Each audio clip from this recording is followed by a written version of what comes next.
जैसे कि इस केस में हम आपको बता चुके हैं कि देखिए ये कॉन्फ्लिक्ट सीरियलाइजेबल था, ये जो शेड्यूल था ये कॉन्फ्लिक्ट सीरियलाइजेबल था, ठीक है ना।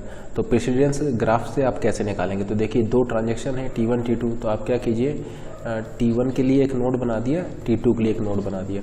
अब चेक कीजिए ये कॉन्फ्लिक्ट पेयर है आपका, WR क्या है, कॉन्फ्लिक्ट पेयर है, RR तो नहीं है, RR तो कॉन्फ्लिक्ट पेयर नहीं है, लेकिन WR है।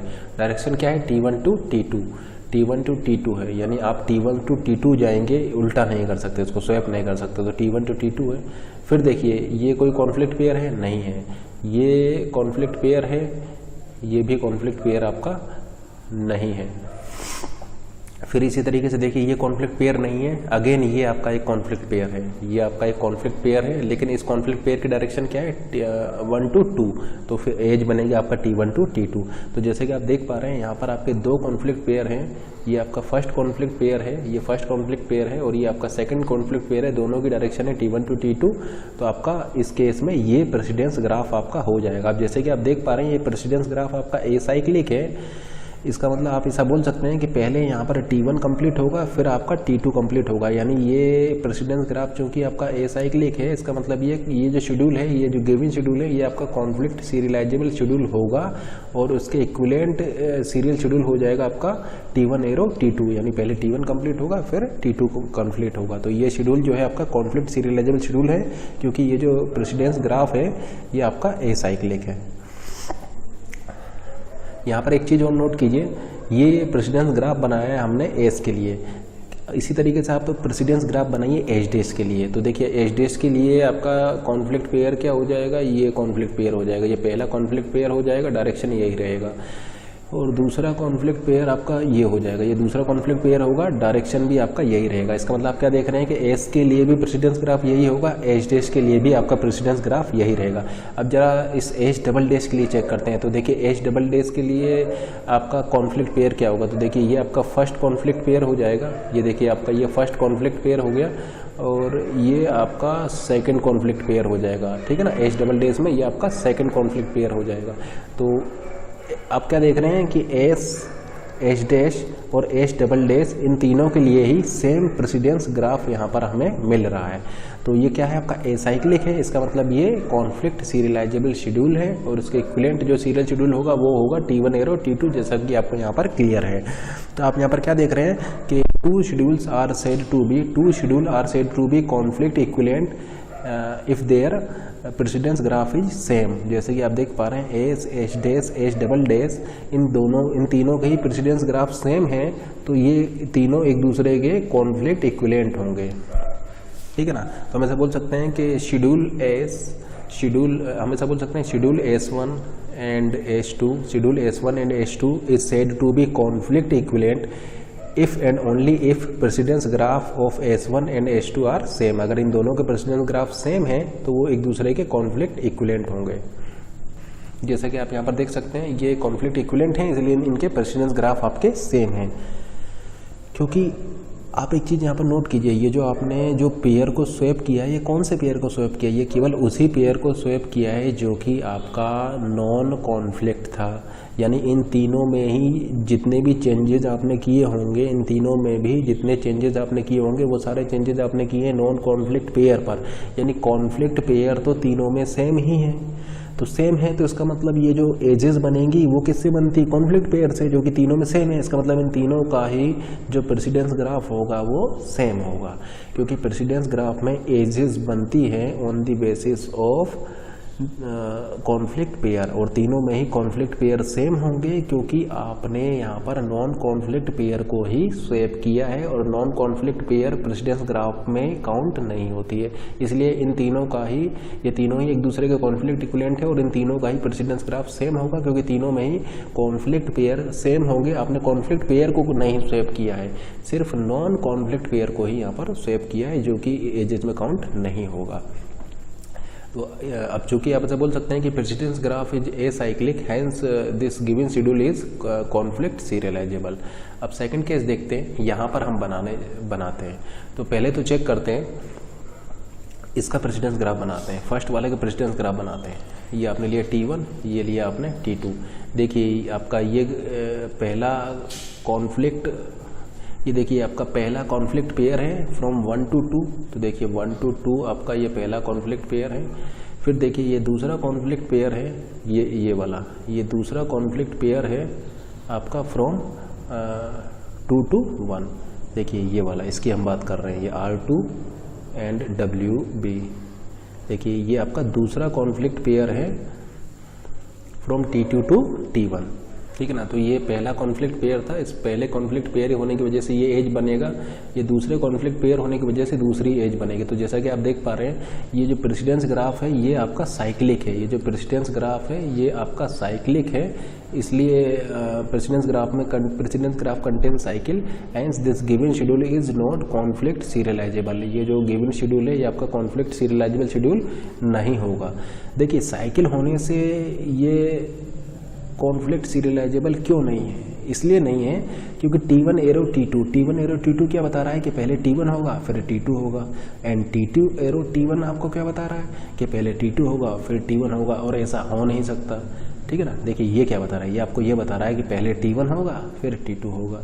ये एरो क्या बता रहा है आपको, ये एरो ये बता रहा है कि पहले T2 होगा फिर T1 होगा। ये एरो ये बता रहा है कि पहले T1 होगा फिर T2 होगा, और दोनों बातें एक साथ आपके होल्ड नहीं हो सकती है। वही चीज़ हमने इस डायग्राम में एक्सप्लेन किया था कि न तो आप इसको ऊपर ले जा पा रहे थे, न ही आप इसको नीचे ले जा पा रहे थे, इसलिए इसके इक्विवेलेंट कोई सीरियल शेड्यूल था ही नहीं, इसके कॉन्फ्लिक्ट इक्विवेलेंट कोई सीरियल शेड्यूल था ही नहीं, इसलिए ये आपका कॉन्फ्लिक्ट सीरियलाइजेबल नहीं है, जिसका रिजल्ट ये है कि आपको यहाँ पर साइकिल मिल रही है। इस प्रेसिडेंस ग्राफ में आपको साइकिल मिल रही है। साइकिल मिल क्यों रही है? क्योंकि न तो आप इसको ऊपर ले जा सकते हैं, न ही आप इसको नीचे ले जा सकते हैं। अब जरा इसको चेक कीजिए, इसके लिए बनाइए, तो देखिए इसके लिए आपका क्या हो जाएगा, कॉन्फ्लिक्ट पेयर आपका क्या हो जाएगा, तो देखिए ये आपका कॉन्फ्लिक्ट पेयर हो जाएगा।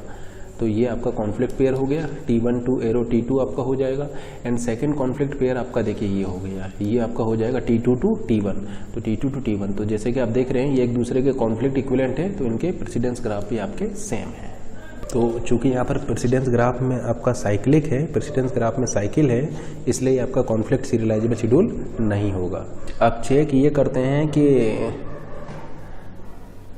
तो ये आपको पता लग गया testing condition to check conflict serializability. Testing condition to check conflict serializability, if the precedence graph is cyclic then the given schedule is not a conflict serializable schedule, but if precedence graph is acyclic then schedule is conflict serializable schedule, ठीक है ना। यानी आप ऐसा बोल सकते हैं कि अगर एक शेड्यूल कॉन्फ्लिक्ट सीरियलाइजेबल शेड्यूल होगा तो उसके इक्विवेलेंट एक सीरियल शेड्यूल एग्जिस्ट करता होगा। अगर एक शेड्यूल कॉन्फ्लिक्ट सीरियलाइजेबल शेड्यूल होगा तो उसके इक्विवेलेंट एक सीरियल शेड्यूल एग्जिस्ट करता होगा। तो आपने कैसे निकाला, आपने ऐसे निकाला कि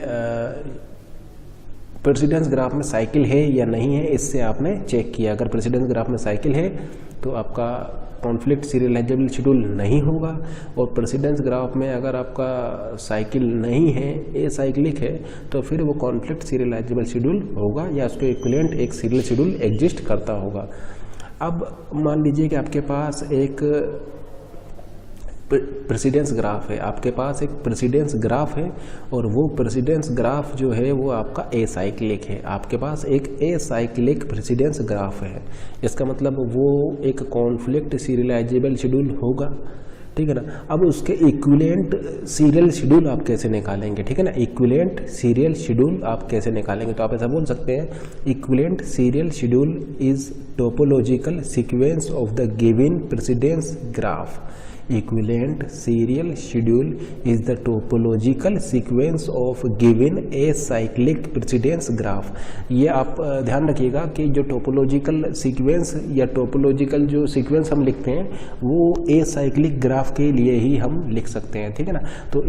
तो आपके पास एक प्रेसिडेंस ग्राफ है, आपके पास एक एसाइक्लिक प्रेसिडेंस ग्राफ है, तो उसके इक्विवेलेंट सीरियल शेड्यूल लिखने के लिए आप यहाँ पर उसका टोपोलॉजिकल सीक्वेंस लिखेंगे। अब ये टोपोलॉजिकल सीक्वेंस आप कैसे लिखेंगे, तो डिस्कस करने जा रहे हैं हम टोपोलॉजिकल सीक्वेंस। टोपोलॉजिकल सीक्वेंस क्यों यूज कर रहे हैं? टोपोलॉजिकल सीक्वेंस हम यूज कर रहे हैं एसाइक्लिक प्रेसिडेंस ग्राफ से इक्विवेलेंट सीरियल शेड्यूल निकालने के लिए, कि वो उस ग्राफ का इक्विवेलेंट सीरियल शेड्यूल आपका क्या होगा। लेकिन ठीक है ना, तो आप ऐसा बोल सकते हैं this topological sequence technique is applied only for a cyclic graph. आप केवल ए साइक्लिक ग्राफ के लिए इसको अप्लाई कर सकते हैं। एक एग्जांपल से इसको हम देखते हैं। मान लीजिए कि ये आपका एक प्रेसिडेंस ग्राफ है, ये आपका एक प्रेसिडेंस ग्राफ है। अब जैसे कि आप देख पा रहे हैं ये प्रेसिडेंस ग्राफ ए साइक्लिक है, यहाँ पर आपका साइकिल नहीं है। जैसे कि देखिए ये आप ऐसे आए, अब देखिए डायरेक्शन अपोजिट हो गई, ए साइक्लिक ग्राफ है। देखिए ऐसे भी आ रहे हैं तो देखिए फिर से आपका साइकिल नहीं बन रही है, इस तरीके से भी साइकिल नहीं बन रही है। यानी ये जो प्रेसिडेंस ग्राफ है ये आपका क्या है, ए साइक्लिक है। अब चूंकि ये ए साइक्लिक है इसलिए ये एक कॉन्फ्लिक्ट सीरियलाइजेबल शेड्यूल होगा। तो इसके इक्विवेलेंट सीरियल शेड्यूल क्या होगा उसको हम निकालने की कोशिश कर रहे हैं by using this topological sequence. तो इसमें स्टेप्स क्या है, तो सबसे पहला स्टेप्स ये है कि आप इसमें उस वर्टेक्स को विजिट करेंगे जिसकी कि इन डिग्री 0 होगी। Visit the vertex with in degree 0। आपको उस वर्टेक्स को विजिट करना है जिसकी कि इन डिग्री 0 है। एंड विजिट करने के बाद आप क्या करेंगे, delete that vertex along with out edges. उस वर्टेक्स को आपको डिलीट कर देना है और उसकी सारी आउट एजेस को भी आपको डिलीट कर देना है। मतलब visit the vertex with in degree 0, delete the vertex with in degree 0, visit the vertex with in degree 0, delete that vertex along with out edges।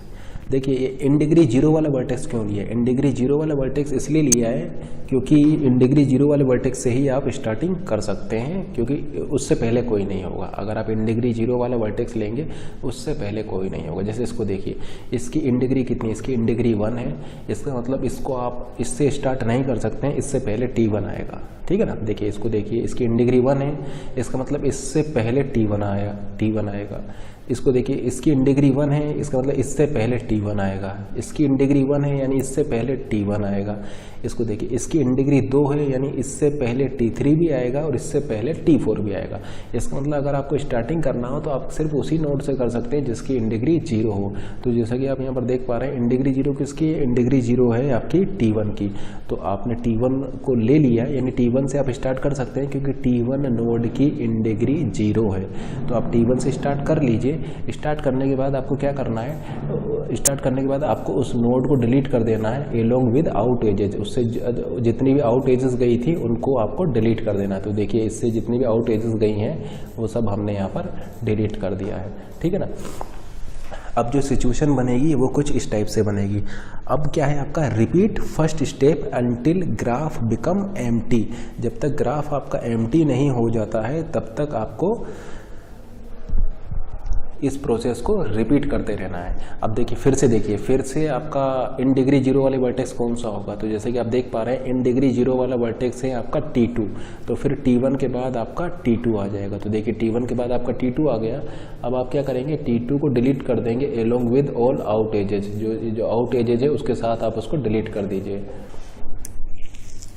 अब देखिए अब आपका क्या आ सकता है, अब देखिए आपका T3 भी आ सकता है, T4 भी आ सकता है। तो फिर से 2 केस यहाँ पर हो सकता है। फर्स्ट केस तो ये हो सकता है कि आप T3 को उठाएं एंड सेकंड केस ये हो सकता है कि आप T4 को उठाएं।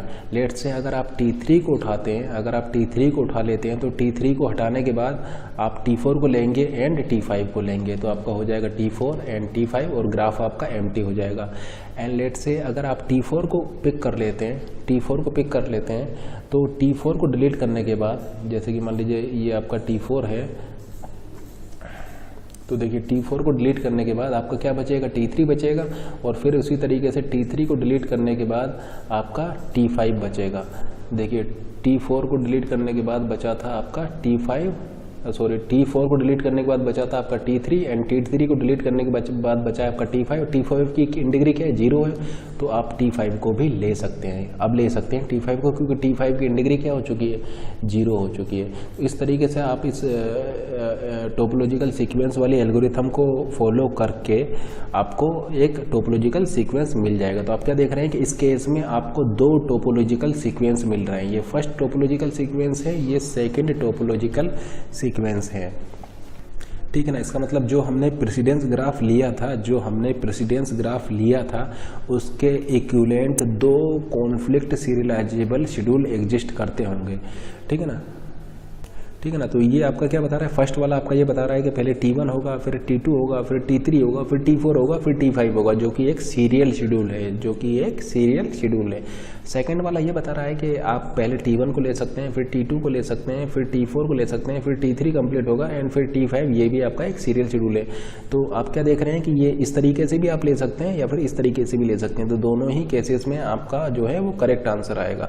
तो अब चूंकि आपके पास एक सीरियल शेड्यूल एग्जिस्ट करता है, ये देखिए ये भी आपका एक कॉन्फ्लिक्ट इक्विवेलेंट है, ये भी आपका एक कॉन्फ्लिक्ट इक्विवेलेंट है। इसीलिए हमने पहले क्या बोला था, इसीलिए हमने बोला था at least one conflict equivalent is serial. कम से कम एक कॉन्फ्लिक्ट इक्विवेलेंट तो आपका सीरियल होना चाहिए। जबकि यहाँ पर क्या है, यहाँ पर दो कॉन्फ्लिक्ट इक्विवेलेंट आपके सीरियल आ जा रहे हैं, ठीक है ना। तो एटलीस्ट वन हमें चेक करना है, 2 आ जा रहे हैं तो और अच्छा है, ठीक है ना। तो वो आपका शेड्यूल क्या हो जाएगा, वो कॉन्फ्लिक्ट सीरियलाइजेबल शेड्यूल हो जाएगा। तो given schedule is conflict serializable and there exist 2 equivalent serial schedule. तो ये इक्विवेलेंट सीरियल शेड्यूल है जो कि किससे आपको मिले, ये टोपोलॉजिकल सीक्वेंस से मिले। नेक्स्ट क्वेश्चन देख रहे हैं, check the following sequence is conflict serializable और not. Check the following sequence is conflict serializable और नॉट। और शेड्यूल क्या है, मान लीजिए ये है शेड्यूल S1, शेड्यूल S क्या है आपका, शेड्यूल S1 आपका क्या है R2Z, ये मान लीजिए आपका शेड्यूल है। आपको चेक करना है कि whether a given schedule is conflict serializable और नॉट। तो सबसे पहले आपको बनाना होगा इसके लिए प्रेसिडेंस ग्राफ। तो हम इसके लिए प्रेसिडेंस ग्राफ बना रहे हैं। तो देखिए आपके पास यहाँ पर 3 ट्रांजेक्शन है, T1, T2 एंड T3। अब यहाँ पर हम चेक करने जा रहे हैं कॉन्फ्लिक्ट पेयर के लिए। तो सबसे पहले इसको देखते हैं, जेड पर रीड किया है, इसके साथ कॉन्फ्लिक्ट क्या हो सकता है, जेड पर राइट। तो देखिए जेड पर राइट कहाँ पर हुआ है, तो देखिए जेड पर रीड हुआ है, जेड देखते हैं जेड पर राइट हुआ है, यानी 3 वाले ने किया है, यानी 2 to 3 आपका एक यहाँ पर कॉन्फ्लिक्ट पेयर होगा। तो डायरेक्शन हो गया 2 to 3, ठीक है ना। अब फिर देखते हैं, फिर आपका जेड कहीं नहीं है, यानी ये आपका कंप्लीट हो गया। अब इसके लिए चेक करते हैं वाई पर रीड किया है, कॉन्फ्लिक्ट पेयर होगा, वाई पर राइट करना। तो ये तो सेम ट्रांजेक्शन है, इससे कोई फर्क नहीं पड़ रहा, ये सेम ट्रांजेक्शन है, ये भी सेकंड है, ये भी सेकंड है। वाई पर राइट, वाई पर देखिए राइट कहाँ पर हुआ है, ये यहाँ पर हुआ है। वाई पर राइट किसने किया है, 3 ने किया है, तो 2 to 3, तो 2 to 3। अब चेक कीजिए वाई पर राइट हुआ है, किसने किया है, 2 to 1, यानी 2 to 1 आपका ये हो गया। ये आपका एक कॉन्फ्लिक्ट पेयर होगा, R2Y to W1Y एंड और आपका यहाँ पर कुछ नहीं है। अब देखिए वाई पर आपने राइट किया है, यानी वाई पर रीड और वाई पर राइट दोनों ही कॉन्फ्लिक्ट होंगे। क्योंकि आपने राइट कर दिया है तो राइट एंड राइट रीड दोनों ही कॉन्फ्लिक्ट होंगे। तो आप चेक कीजिए WY एंड RY के लिए, RY मिला, RY आपको यहीं पर ही मिल गया। 2 to 3 ले चुके हैं। Y के लिए देखिए Y कहाँ है, Y ये रहा W, यानी 2 to 3 में पहले ही ले चुका हूँ Y। ये आपका फिर से Y को देखते हैं, Y आपका यहाँ पर मिल जाएगा, यानी 2 to 1 में ले चुका हूँ। ये भी आपका 2 to 1 हो जाएगा एंड ये आपका कंप्लीट हो चुका है। अब R3Y को लेते हैं, तो WY के लिए चेक कीजिए, WY ये मिला, ये सेम ट्रांजेक्शन है, कोई फ़र्क नहीं पड़ेगा। WY ये मिला, 3 to 1, तो देखिए 3 to 1 आपका हो जाएगा, ये 3 to 1 आपका हो गया, ठीक है ना।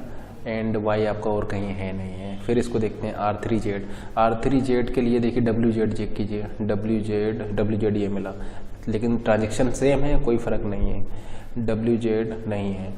फिर आप इसको चेक कीजिए R1X, यानी रीड किया है तो W भी होगा, और हाँ रीड किया है तो W होगा। WX चेक कीजिए, सेम ट्रांजेक्शन है, कोई फ़र्क नहीं पड़ेगा। WX ये मिला, ये कहाँ से है, 1 to 2 है, तो 1 to 2 आपको मिला, ठीक है ना। अब इसको चेक कीजिए, W1X को चेक कीजिए, यानी रीड और राइट दोनों के लिए चेक कीजिए। तो X देखिए रीड वाला हो गया, 3 ये हो जाएगा 1 to 2 मैं ऑलरेडी ले चुका हूँ, ठीक है ना। एंड X पर देखिए, X पर ये मिला, ये 1 to 2 में आपका यहाँ पर ले चुका हूँ, तो ये भी हो चुका है। फिर इसको देखिए WY, यानी RY और WX दोनों के लिए चेक कीजिए। तो Y कहाँ पर, ये RY 3 to 1, देखिए 3 to 1 3 to 1 में पहले ही ले चुका हूँ, 3 to 1 पहले ले चुका हूँ, ये भी हो गया। इसको देखिए WZ आपने रीड किया है X पर, तो देखिए ये आपने राइट किया है X पर, ट्रांजेक्शन सेम है इसलिए कोई फ़र्क नहीं पड़ेगा यहाँ पर, ठीक है ना, क्योंकि आपका ये भी सेकंड ट्रांजेक्शन है, ये भी सेकंड है, तो इसको हम ये आपका यहाँ पर ये कॉन्फ्लिक्ट पेयर नहीं होगा। Y पर आपने रीड किया है, ट्रांजेक्शन नंबर सेम होने से यहाँ पर ये कॉन्फ्लिक्ट पेयर नहीं होगा, उसी तरीके से ये भी कॉन्फ्लिक्ट पेयर नहीं होगा। तो जैसे कि आप देख पा रहे हैं, ये आपको एक प्रेसिडेंस ग्राफ मिलेगा इस शेड्यूल के लिए, और ये प्रेसिडेंस ग्राफ आपका साइक्लिक है, contain cycle, hence this given schedule S1 is not a conflict serializable schedule. ये एक कॉन्फ्लिक्ट सीरियलाइजेबल शेड्यूल नहीं होगा क्योंकि यहाँ पर साइकिल प्रेजेंट है। अब एक और हम शेड्यूल लिख रहे हैं और आपको बताना है कि वो कॉन्फ्लिक्ट सीरियलाइजेबल होगा या नहीं होगा। Let's say R3X, R3Z, R1X, W1X, W3Y, W3Z, R2Z, R1Y, W1Y, R2Y, W2Y, R2X and W2X। तो फिर से देखिए 3 ट्रांजेक्शन है, तो आपके 3 वर्टेक्स यहाँ पर हो जाएंगे, T1, T2 एंड T3। देखिए ये X पर रीड हुआ है, तो देखिए X पर देखिए राइट हुआ है 3 to 1, तो ये हो जाएगा आपका 3 to 1, X पर राइट हुआ है, ठीक है ना। X देखिए X आपका ये हो गया, लेकिन रीड है कोई फ़र्क नहीं पड़ेगा, ये हो गया, ये राइट है तो रीड राइट कॉन्फ्लिक्ट पेयर हो जाएगा 3 to 2, तो ये हो जाएगा आपका 3 to 2। अब इसको देखते हैं, Z पर रीड किया है, यानी राइट करना है Z पर, राइट करना है Z पर, ट्रांजेक्शन सेम है, राइट करना है Z पर, देखिए है नहीं यहाँ पर। R1 को देखिए X पर रीड किया है, यानी राइट पर X, ये सेम ट्रांजेक्शन है, X पर राइट करना है, X पर राइट करना है, X पर राइट करना है, ये मिला 1 to 2, तो आपका हो जाएगा ये 1 to 2, ठीक है ना। X पर राइट किया है तो 1 to 2 हो जाएगा ये। W1X यानी X पर आपने राइट किया है, तो चेक कीजिए X पर रीड को और X पर राइट को, तो देखिए X पर राइट मिला है, तो ये हो जाएगा 1 to 2, ऑलरेडी हम ले चुके हैं। X पर देखते हैं, तो देखिए X वाला ये मिला, तो ये 1 to 2 हम ऑलरेडी इसको ले चुके हैं, एंड ये मिला आपको X पर राइट 1 to 2, जिसको हम ऑलरेडी ले चुके हैं। उसी तरीके से ये देखिए Y, अब देखिए ये देखिए R1Y लेंगे तो आपका ये क्या हो जाएगा 3 to 1, जिसको कि हम ऑलरेडी ले चुके हैं। 3 to 1 इसको भी हम ऑलरेडी ले चुके हैं, 3 to 2 जिसको भी हम ऑलरेडी ले चुके हैं। ये इसी तरीके से आप एक एक करके इसको चेक करते जाएंगे, तो एट द एंड आप क्या देखेंगे कि आपको जो प्रेसिडेंस ग्राफ मिलेगा वो यही मिलेगा, ठीक है ना। इस तरीके से आप इसको चेक कीजिए, इसको चेक कीजिए, कॉन्फ्लिक्ट पेयर के लिए आपको चेक करना है, तो कॉन्फ्लिक्ट पेयर के लिए आप चेक करते जाएंगे तो आपका प्रेसिडेंस ग्राफ क्या मिलेगा, यही मिलेगा। तो अब जैसा कि आप देख पा रहे हैं इसमें साइकिल नहीं है, तो ये आपका एक कॉन्फ्लिक्ट सीरियलाइजेबल शेड्यूल होगा, और इसके इक्विवेलेंट सीरियल शेड्यूल क्या हो जाएगा, इक्विवेलेंट सीरियल शेड्यूल हो जाएगा। देखिए इन डिग्री वाला क्या है T3, इक्विवेलेंट सीरियल शेड्यूल हो जाएगा T3 then T1 then T2, तो इक्विवेलेंट सीरियल शेड्यूल हो जाएगा इसका T3 T1 T2, और ये आपका एक कॉन्फ्लिक्ट सीरियलाइजेबल शेड्यूल होगा। कैसे बनाएंगे आप इसको कॉन्फ्लिक्ट पेयर की हेल्प से आप बनाएंगे, ठीक ना। कॉन्फ्लिक्ट पेयर की हेल्प से आप इसको एजेस को यहाँ पर क्रिएट करेंगे। अब नेक्स्ट शेड्यूल हम यहाँ पर लिख रहे हैं R2A, R1B, W2A, W1B, W3A, R3B and W2B। अब इसके लिए हम ग्राफ बनाते हैं, तो देखिए ये T1 हो गया, ये T2 हो गया, ये हो गया आपका T3, ये आपने लिया R2A, A वाला देखिए, A वाला देखना, ये मिला 2 to 3 आपने मिला। अब देखिए A वाला है नहीं, WB देखिए, WB ये मिला 1 to 2, तो 1 to 2 भी आपको मिल गया। A रीड या राइट A 2 to 3, तो देखिए आपको 2 to 3 मिला, A वाला आपका है नहीं। अब इसको देखिए W1B, W1B है, देखिए R3B यानी 1 2 3 1 2 3 आपको मिल गया। और फिर देखिए W2 यानी 1 2 2 भी आपको मिल गया, तो 1 2 2 भी आपको मिल गया। फिर देखिए इसको देखिए ए वाला है तो ए वाला आपका कहीं है नहीं है। फिर इसको देखिए R3B ये कॉन्फ्लिक्ट मिल गया, W2B 3 2 2 तो ये हो जाएगा 3 2 2। अब जैसे कि आप देख पा रहे हैं यहाँ पर आपका साइकिल है, तो ये आपका कॉन्फ्लिक्ट सीरियलाइजेबल शेड्यूल नहीं होगा। ठीक से एक और शेड्यूल हम लिख रहे हैं, मान लीजिए है आपका शेड्यूल है आपका R1A R2A R3A R4A W1B W2B W3B and W4B। ये आपके 4 ट्रांजैक्शन हैं एंड ये आपका एक शेड्यूल है। आपको चेक करना है कि क्या ये कॉन्फ्लिक्ट सीरियलाइजेबल शेड्यूल होगा।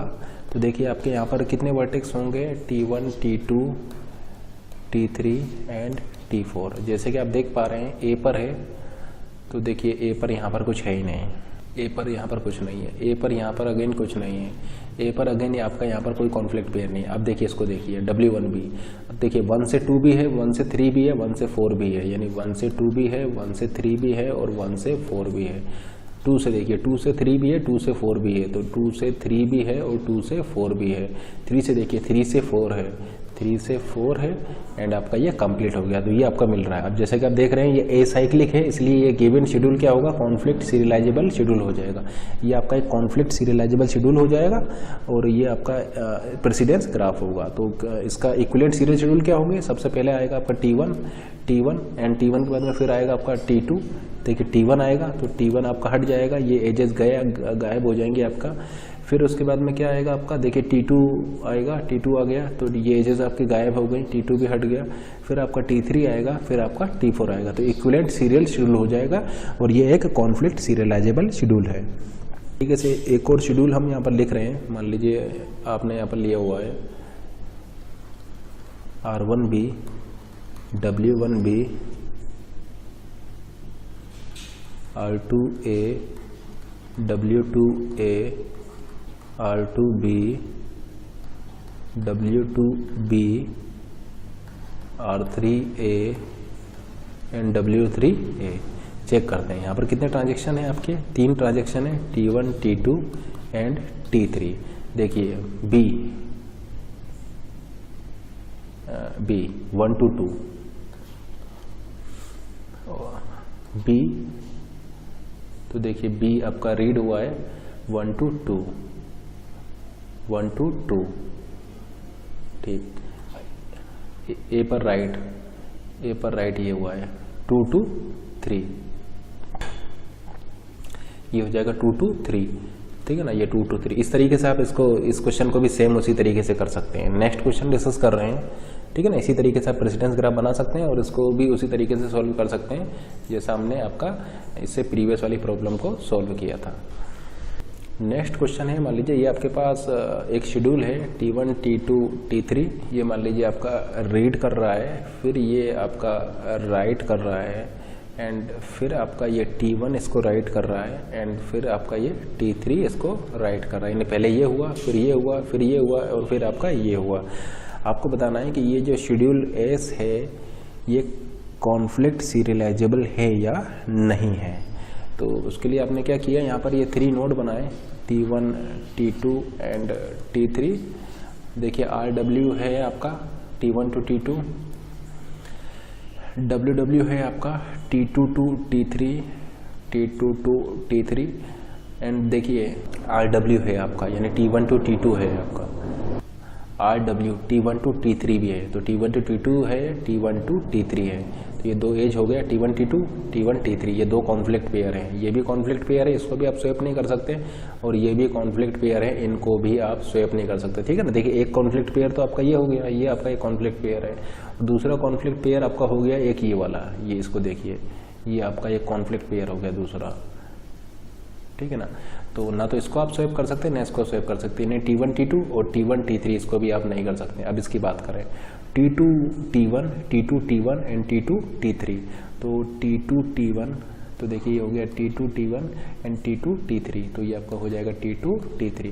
इसको चेक करते हैं, ये हो जाएगा आपका T1 T3 T1 T3, तो T1 T3 आपका ऑलरेडी हम यहाँ पर ले चुके हैं, तो ये आपका प्रेसिडेंस ग्राफ हो जाएगा। जैसे कि आप देख रहे हैं यहाँ पर आपका साइकिल एग्जिस्ट करता है, इसलिए आपका ये कॉन्फ्लिक्ट सीरियलाइजेबल शेड्यूल नहीं होगा, ये कॉन्फ्लिक्ट सीरियलाइजेबल शेड्यूल नहीं है।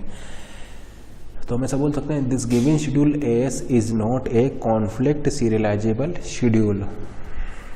लेकिन ये जो शेड्यूल एस जो हमने लिया है ये कॉन्फ्लिक्ट सीरियलाइजेबल तो नहीं है, लेकिन सीरियलाइजेबल है, ठीक है ना। हम आपको ऑलरेडी बता चुके हैं कि ये कॉन्फ्लिक्ट सीरियलाइजेबल नहीं है। इसका मतलब जो एस जो है, S is not conflict serializable schedule but schedule S is serialisable schedule. जो शेड्यूल एस है वो आपका कॉन्फ्लिक्ट सीरियलाइजेबल शेड्यूल तो नहीं है, लेकिन शेड्यूल एस जो है वो आपका सीरियलाइजेबल शेड्यूल है। कैसे हम बोल सकते हैं, तो देखिए अगर ये सीरियलाइजेबल शेड्यूल है तो इसके इक्विवेलेंट एक सीरियल शेड्यूल एग्जिस्ट करता होगा। अगर ये सीरियलाइजेबल शेड्यूल है तो इसके इक्विवेलेंट एक सीरियल शेड्यूल एग्जिस्ट करता होगा। तो इसके इक्विवेलेंट सीरियल शेड्यूल क्या होगा, तो हम इसके इक्विवेलेंट सीरियल शेड्यूल यहाँ पर लिख रहे हैं। तो देखिए इसके इक्विवेलेंट सीरियल शेड्यूल आपका हो जाएगा T1 T2 T3 read A, write A and write A, यानी इसके इक्विवेलेंट सीरियल शेड्यूल आपका हो जाएगा T1 arrow, T2 arrow, T3। ये जो सीरियल शेड्यूल है ये कॉन्फ्लिक्ट इक्विवेलेंट नहीं है। मान लीजिए ये जो शेड्यूल है ये एच डैश है, तो हम ये नहीं बोल रहे हैं कि ये एस और एच डैश एक दूसरे के कॉन्फ्लिक्ट इक्विवेलेंट होंगे, ठीक है ना, क्योंकि ये कॉन्फ्लिक्ट सीरियलाइजेबल तो है ही नहीं। एस आपका कॉन्फ्लिक्ट सीरियलाइजेबल नहीं है, लेकिन चूंकि ये सीरियलाइजेबल है इसलिए इसके इक्विवेलेंट एक सीरियल शेड्यूल एग्जिस्ट करता होगा और उसके इक्विवेलेंट सीरियल शेड्यूल आपका ये हो जाएगा। यानी हम ऐसा बोल सकते हैं schedule S is equivalent to schedule S1। ये शेड्यूल एस और एच डैश एक दूसरे के क्या होंगे, एक दूसरे के व्यू इक्विवेलेंट होंगे। Schedule S and schedule S dash is not a conflict equivalent. ये एक दूसरे के कॉन्फ्लिक्ट इक्विवेलेंट नहीं है, ये एक दूसरे के व्यू इक्विवेलेंट है। इसका मतलब ये व्यू सीरियलाइजेबल है, ठीक है ना। ये कॉन्फ्लिक्ट सीरियलाइजेबल नहीं है, ये व्यू सीरियलाइजेबल है। अब चूंकि ये व्यू सीरियलाइजेबल है इसलिए शेड्यूल एस जो होगा वो एक सीरियलाइजेबल शेड्यूल होगा, और शेड्यूल एस जो है वो सीरियलाइजेबल शेड्यूल है इसलिए इसके इक्विवेलेंट एक सीरियल शेड्यूल एग्जिस्ट करता होगा और ये दोनों एक दूसरे के व्यू इक्विवेलेंट होंगे। तो हम ऐसा बोल सकते हैं कि schedule S is view serialisable schedule. अब चूंकि एस जो है वो व्यू सीरियलाइजेबल शेड्यूल है इसलिए एस आपका एक सीरियलाइजेबल शेड्यूल हो जाएगा। अभी तक हमने आपको कॉन्फ्लिक्ट इक्विवेलेंट बताए हैं। अब नेक्स्ट लेक्चर में हम डिस्कस करेंगे कि व्यू इक्विवेलेंट आप कैसे चेक करेंगे, या आपको अभी तक हमने कॉन्फ्लिक्ट सीरियलाइजेबिलिटी के लिए बताया है, कॉन्फ्लिक्ट सीरियलाइजेबिलिटी को आप कैसे चेक करेंगे। अब हम डिस्कस करेंगे कि व्यू इक्विवेलेंट क्या होते हैं और व्यू सीरियलाइजेबल को आप कैसे चेक करेंगे। अब चूंकि शेड्यूल एस आपका एक व्यू सीरियलाइजेबल शेड्यूल है, हैंस ये आपका एक सीरियलाइजेबल शेड्यूल होगा और उसके इक्विवेलेंट सीरियल शेड्यूल आपका ये हो जाएगा, पहले T1 फिर T2 फिर T3। देखिए अगर आपको क्लियर नहीं हो रहा हो तो हम एक एग्जांपल से इसको करते हैं। मान लीजिए ए की इनिशियल वैल्यू है 10, इसने रीड किया 10, इसने मान लीजिए राइट करके उसको 50 कर दिया, इसने राइट करके मान लीजिए उसको 80 कर दिया और इसने राइट करके इसको 100 कर दिया। तो ए की फाइनल वैल्यू क्या होगी, ए की फाइनल वैल्यू होगी आपका 100। सेम चीज़ को यहाँ पर चलाइए, ए की इनिशियल वैल्यू 10 है, इसने राइट किया, राइट करके 80 कर दिया, इसने राइट किया, राइट करके 50 कर दिया और इसने राइट किया, इसने राइट करके 100 कर दिया। तो ए की फाइनल वैल्यू क्या है, 100। आप क्या देख रहे हैं, कंसिस्टेंट है, ठीक है ना। तो इसका मतलब ये एक दूसरे के व्यू इक्विवेलेंट होंगे। कैसे चेक करेंगे ये हम आपको आगे बताएंगे, क्योंकि ये जो कॉन्करेंट एग्जीक्यूशन है, ये जो शेड्यूल जो हमने लिया है इसका जो कॉन्करेंट एग्जीक्यूशन है is equal to serial execution, is equal to serial schedule. Concurrent execution is equivalent to serial schedule. Hence we can say that S is a serializable schedule because concurrent execution is equal to some serial schedule। तो इसलिए ये आपका S जो होगा वो आपका serialisable schedule हो जाएगा। इनफैक्ट इस केस में ये व्यू सीरियलाइजेबल होगा। कैसे चेक करेंगे ये हम नेक्स्ट लेक्चर में डिस्कस करेंगे। जैसे एक और एग्जांपल हम लेते हैं, मान लीजिए हमने लिया T1 T2 एंड T3, ये जस्ट आपको एक ओवरव्यू दे रहे हैं। नेक्स्ट लेक्चर में हम डिस्कस करेंगे कैसे हम निकालेंगे। मान लीजिए पहले T1 ने राइट किया, फिर T2 ने राइट किया, फिर T3 ने राइट किया। तो ये जो शेड्यूल है, ये शेड्यूल एस क्या होगा आपका, एक कॉन्फ्लिक्ट सीरियलाइजेबल होगा। जैसे कि आप देख रहे हैं ये कॉन्फ्लिक्ट सीरियलाइजेबल होगा, ठीक है ना, और कॉन्फ्लिक्ट सीरियलाइजेबल होगा ये, ठीक है ना, और उसके कॉन्फ्लिक्ट सीरियलाइजेबल होगा और ऑर्डर क्या होगा, T1 arrow T2 arrow T3। अब हम आपको यहाँ पर ये बोल रहे हैं कि अगर आप ये वाला शेड्यूल ले लें T1 T2 T3, जहाँ पर कि पहले आप इससे राइट कराइए, फिर इससे राइट कराइए और फिर इससे राइट कराइए। ये मान लीजिए शेड्यूल एच डैश है, तो schedule S is equivalent to schedule H dash, ये दोनों शेड्यूल इक्विलेंट होंगे। हालांकि शेड्यूल एस और शेड्यूल एच डैश ये दोनों एक दूसरे के कॉन्फ्लिक्ट इक्विलेंट नहीं हैं, लेकिन एस और एच डैश एक दूसरे के व्यू इक्विलेंट होंगे। शेड्यूल एस और शेड्यूल एच डैश एक दूसरे के व्यू इक्विलेंट होंगे। तो हम ऐसा बोल सकते हैं schedule S and H dash are not conflict equivalent but view equivalent, ठीक है ना। अब ये कॉन्फ्लिक्ट सीरियलाइजेबल है और उसका ऑर्डर ये हो जाएगा, लेकिन अगर हम व्यू सीरियलाइजेबल की बात करें तो ये भी व्यू सीरियलाइजेबल है और ये भी व्यू सीरियलाइजेबल है, और यहाँ पर ऑर्डर आपका हो जाएगा T2 arrow T1 arrow T3, ठीक है ना। तो ये दोनों एक दूसरे के, ठीक है ना, तो ये भी सीरियलाइजेबल शेड्यूल होगा और ये भी आपका इक्विलेंट सीरियलाइजेबल शेड्यूल होगा। दोनों ही आपके करेक्ट हैं, लेकिन यहाँ पर ये कॉन्फ्लिक्ट नहीं होंगे, ये एक दूसरे के व्यू इक्विलेंट होंगे और ये व्यू सीरियलाइजेबल है। इसका मतलब हम ऐसा बोल सकते हैं कि ये आपका कॉन्फ्लिक्ट होगा। अगर कॉन्फ्लिक्ट सीरियलाइजेबल शेड्यूल की बात करें तो केवल एस होगा, और अगर व्यू सीरियलाइजेबल शेड्यूल की बात करें तो एस और एच डैश दोनों होंगे। क्योंकि कॉन्फ्लिक्ट की अगर आप बात करें तो ये आपका एक कॉन्फ्लिक्ट पेयर है, इस कॉन्फ्लिक्ट पेयर को आप स्वैप नहीं कर सकते हैं। अब चूंकि इस कॉन्फ्लिक्ट पेयर को आप स्वैप नहीं कर सकते हैं, इसलिए ये एक दूसरे के कॉन्फ्लिक्ट इक्विलेंट नहीं होंगे, लेकिन ये आपके व्यू सीरियलाइजेबल होंगे, व्यू इक्विलेंट होंगे, एक दूसरे के व्यू इक्विलेंट होंगे ये दोनों। देखिए आप चाहें तो एक एग्जांपल ले लीजिए। मान लीजिए ए की वैल्यू 10 है, ये 20 कर रहा है, ये 30 कर रहा है, ये 40 कर रहा है, तो ए की फाइनल वैल्यू हो गई 40। इसको देखिए, ए की वैल्यू थी आपका 10, इसने क्या किया, इसने देखिए 30 किया, इसने क्या किया, फिर उसको 20 कर दिया और इसने क्या किया, फाइनली इसको 40 कर दिया। तो ए की फाइनल वैल्यू क्या है, 40। क्या देख रहे हैं, आउटपुट दोनों का सेम है, ठीक है ना।